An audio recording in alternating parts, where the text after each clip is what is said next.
এখন থেকে সপ্তাহের প্রতিদিনই মেট্রো রেল চালানোর সিদ্ধান্ত নিয়েছে ঢাকা ম্যাস ট্রানজিট কোম্পানি। শুক্রবার থেকে সিদ্ধান্ত কার্যকর হবে। একই সঙ্গে এদিন থেকে চালু হচ্ছে কাজীপাড়া মেট্রো স্টেশনও। বৃহস্পতিবার রাজধানীর স্ক্যাটনে ডিএমটিসিএল এর প্রধান কার্যালয়ে সংবাদ সম্মেলনে এসব তথ্য জানান সংস্থাটির ব্যবস্থাপনা পরিচালক মোহাম্মদ আব্দুর রউফ।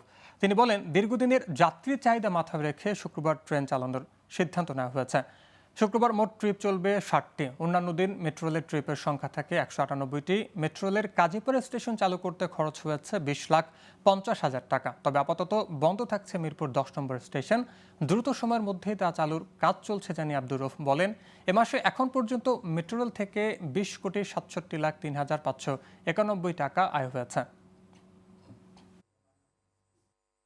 20 তারিখ 3:30 থেকে মেট্রো রেলের শনি শুক্রবারের অপারেশন উত্তর থেকে শুরু হবে এবং মতিঝিলে এটা শেষ হবে।